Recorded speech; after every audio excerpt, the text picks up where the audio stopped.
प्रधानमंत्री नरेंद्र मोदी ने एक देश एक चुनाव को लेकर पोस्ट किया है। पीएम मोदी ने इसे जरूरी कदम बताया है। प्रधानमंत्री ने लिखा है कि इससे लोकतंत्र में सहभागिता बढ़ेगी। प्रधानमंत्री नरेंद्र मोदी की ओर से बाकायदा ट्वीट करके तमाम बातों का जिक्र किया गया है। सूत्रों के हवाले से खबर है कि पीएम मोदी ने कैबिनेट की बैठक में वन नेशन वन इलेक्शन में कहा कि ये लोगों की लंबे समय से लंबित मांग रही है और उसको हमें अब पूरा करना होगा। प्रधानमंत्री नरेंद्र मोदी की ओर से लंबा चौड़ा आपको बता दें इस पूरे मामले को लेकर ट्वीट किया गया है और इस फैसले को क्रांतिकारी कदम के तौर पर मान रही है भारतीय जनता पार्टी। इसके पीछे कोई राजनीतिक मकसद नहीं है, ये कहा है प्रधानमंत्री नरेंद्र मोदी ने। पीएम मोदी ने यह भी कहा कि वन नेशन वन इलेक्शन लोगों के हित को ध्यान में रखते हुए लाया गया है। इसके पीछे कोई भी राजनीतिक मकसद नहीं ढूंढना चाहिए। समिति की सिफारिशें मंजूर की जाती हैं। एक देश एक चुनाव को लेकर प्रधानमंत्री नरेंद्र मोदी की ओर से यह अहम पोस्ट किया गया है। यकीनन ये अगर लागू होता है आगामी दिनों में तो एक बड़ा कदम है जिसको लेकर प्रधानमंत्री नरेंद्र मोदी की ओर से ये तमाम बातें एक्स पर सोशल मीडिया पर लिखी गई हैं। आइए एक देश एक चुनाव को लेकर सरकार के आगे के रोड मैप को आपको समझा देते हैं। वन नेशन वन इलेक्शन यानी एक देश एक चुनाव को मोदी कैबिनेट की मंजूरी मिल गई है। संसद के आगामी शीतकालीन सत्र में वन नेशन वन इलेक्शन पर बिल पेश किया जाएगा।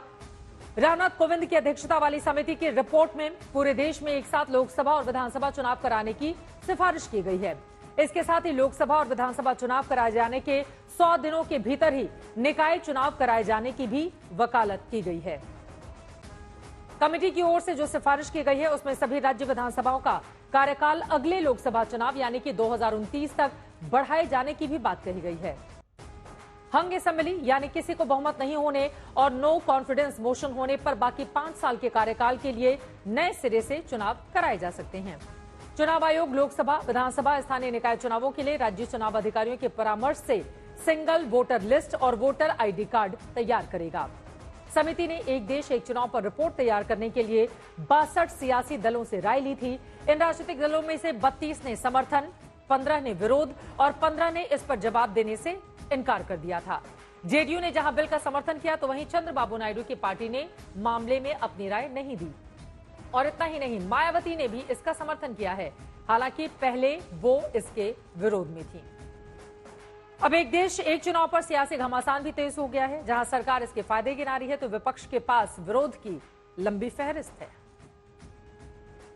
आज यूनियन कैबिनेट में माननीय प्रधानमंत्री श्री नरेंद्र मोदी जी ने एनडीए की सरकार ने वन नेशन वन इलेक्शन में जो हाई लेवल कमेटी की रिकमेंडेशंस थी उसको एक्सेप्ट किया है। इसका इम्प्लीमेंटेशन 2 फेजेस में होगा जैसा कि कमेटी के रिकमेंडेशंस में है। फर्स्ट फेज में लोकसभा और असेंबलीज के इलेक्शंस को साइमल्टेनियस कराने का प्रयास होगा और उसके सेकेंड फेज में लोकल बॉडी इलेक्शंस को with in 100 days of general elections में करवाना, जिससे कि एक बार में सारे इलेक्शन का प्रोसेस कंप्लीट हो और फिर 5 साल तक सब के सब मेहनत करके देश के निर्माण में लगे। हम तो उसको नहीं मानते, ये नहीं चलने वाला है डेमोक्रेसी में। ये डेमोक्रेसी को टिकाना है तो जब जब चाहिए तब इलेक्शन करना पड़ेगा। मैं तो एक नागरिक के नाते बहुत प्रसन्न हूं। प्रधानमंत्री नरेंद्र मोदी जी को दिल से बधाई देता हूं। ऐसा बड़ा फैसला उनके नेतृत्व में ही हो सकता था और सभी राजनीतिक दलों से अपील करता हूं इसमें राजनीति ना करें, राष्ट्रहित को राजनीति से ऊपर रखे और सब मिलकर इस फैसले का समर्थन करें। मैं जनता से भी अपील करता हूं, आज भावुक होकर अपील कर रहा हूं, सारा देश इस निर्णय के पीछे खड़ा हो जाए, जन अभियान चले इसके लिए। तो ये भारत के जमहूरियत के लिए, भारत की फेडरलिज्म के लिए, भारत के संविधान के बेसिक स्ट्रक्चर के लिए ये ठीक नहीं है और गरीब जनता के लिए ठीक नहीं है, किसानों के लिए ठीक नहीं है, युवाओं के लिए ठीक नहीं है। मोस्ट इंपॉर्टेंट क्वेश्चन, अगर लोकतांत्रिक तरीके से जो चुनी हुई सरकारें आई हैं, क्या आप उनको खत्म कर उनके 5 साल का टेन्योर ना होने देकर आप एक साथ उनका चुनाव करेंगे? क्या बाकी पार्टियों को ये मंजूर है? क्या उनके खुद के अलायंस पार्टनर्स ये समझ रहे हैं कि क्या होने वाला है? बिहार के जो उनके अलायंस पार्टनर्स है समझ रहे हैं क्या सामने आ रहा है? उत्तर प्रदेश के जो इनके अलायंस पार्टनर्स है क्या समझ पा रहे हैं क्या होने वाला है? मैं उम्मीद करती हूँ कि उसका जवाब जो ड्राफ्ट आएगा, बिल आएगा, उसमें हमें मिलेंगे और अगर हमें जरूरत पड़ी हम उसको बिल्कुल पुरजोर तरीके से अपोज भी करेंगे। एक देश एक चुनाव लागू करने के लिए कई राज्य विधानसभाओं का कार्यकाल घटेगा। जिन राज्यों में विधानसभा चुनाव 2023 के आखिर में हुए हैं उनका कार्यकाल बढ़ाया जा सकता है। इसके लिए दिसंबर 2026 तक 25 राज्यों में विधानसभा चुनाव कराने होंगे। ऐसे में सारे चुनाव को एक साथ कराने के लिए 2 चरणों में विधानसभा चुनाव को बांटना होगा। पहले चरण में 6 राज्य आएंगे। पहले चरण की बात करें तो 2025 में ये होगा। बिहार में इस वक्त मौजूदा कार्यकाल पूरा होगा 2025 में। ऐसे में मौजूदा वक्त के लिए कोई परेशानी तो नहीं होगी, लेकिन 2029 तक के लिए करीब 3.5 साल का ही कार्यकाल नई सरकार के लिए बचेगा। वहीं इस चरण में अगर असम, केरल, तमिलनाडु, पश्चिम बंगाल और पुडुचेरी आते हैं तो उनका मौजूदा कार्यकाल 3 साल 7 महीने घटेगा। उसके बाद का कार्यकाल भी 3.5 साल का होगा। दूसरे चरण में 11 राज्य आएंगे जहां चुनाव 2026 में होगा। उत्तर प्रदेश, गोवा, मणिपुर, पंजाब और उत्तराखंड में मौजूदा कार्यकाल 3 से 5 महीने घटेगा। उसके बाद 2.25 साल का रहेगा। गुजरात, कर्नाटका, हिमालय, मेघालय, नागालैंड, त्रिपुरा का मौजूदा कार्यकाल 13 से 17 महीने घटेगा। बाद का 2.25 साल रहेगा। हिमांशु मिश्रा हमारे संवाददाता जुड़ चुके हैं और ज्यादा जानकारी के साथ। हिमांशु, बहुत सारे विपक्षी दल इसका विरोध कर रहे हैं, लेकिन सरकार ने ठान लिया है कि इसको लागू करवाया जाएगा। अब पूरी प्रक्रिया इसको लेकर आगे कैसे बढ़ेगी? इस मंजूरी के बाद उसके बारे में क्या देंगे जानकारी हिमांशु?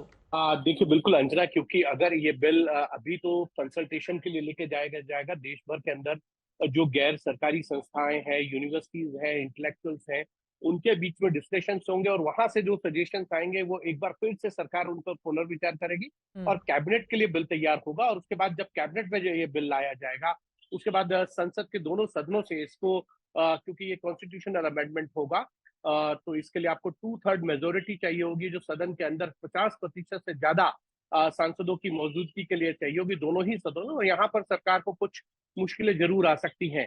और उसके बाद आपको जो है, क्योंकि ये सभी राज्यों की विधानसभाओं से भी जुड़ा है, तो 50% से अधिक विधानसभाओं के अंदर भी इस बिल को पारित कराना होगा। एक लंबी और सतत प्रक्रिया है। इसमें मुझे लगता है अभी टाइम लगेगा, क्योंकि सरकार ये बिल लेके आई है, ये उसी तरीके से लेके आई है सरकार बिल जिस तरीके से 2023 में सितंबर में एक संसद के विशेष सत्र के अंदर सरकार जो है महिला आरक्षण बिल लेकर आई थी। और ये कहा गया था कि डिलिमिटेशन के बाद जो है महिला आरक्षण बिल जो है वो लागू किया जाएगा।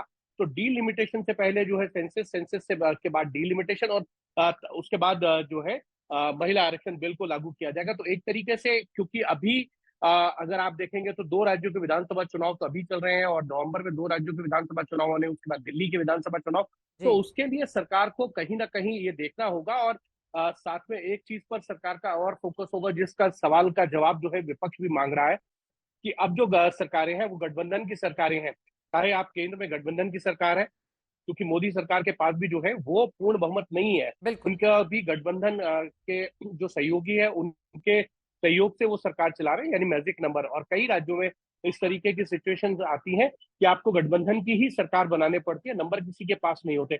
ऐसी सिचुएशन में अगर कोई गठबंधन का साथी अगर समर्थन वापस ले लो और सरकार अल्पमत में आ जाए, तो उसके 5 साल का कार्यकाल कैसे पूरा किया जाएगा, या फिर वहां पे चुनाव कराए जाएंगे। ये तमाम ऐसी चीजें हैं जो सरकार बिल लेकर आएगी उसमें साफ होंगी। और विपक्ष की तरफ से जिन 15 दलों ने इसका विरोध किया वो मजबूत पार्टियां हैं, चाहे कांग्रेस है, टीएमसी है, जेएमएम है, या उद्धव सेना शिवसेना है। ये तमाम इस तरीके की पार्टियां हैं जिन्होंने विरोध किया है और लोकसभा और राज्यसभा में इनकी स्ट्रेंथ भी है। और आने वाले दिनों में जिस तरीके से महाराष्ट्र में, झारखंड में, हरियाणा में विधानसभा चुनाव होंगे और उसमें फिर 50% से ज्यादा राज्यों में आपको इस बिल को अगर पास कराना पड़ेगा, तो सरकार को लंबी खासी इसके लिए मशक्कत करनी पड़ेगी। लेकिन सरकार की तरफ से कहा गया है, कैबिनेट के अंदर खुद प्रधानमंत्री ने ही कहा, हमारे सूत्रों का कहना है कि उन्होंने कहा ये किसी राजनीतिक मंशा के लिए नहीं लेके आए हैं।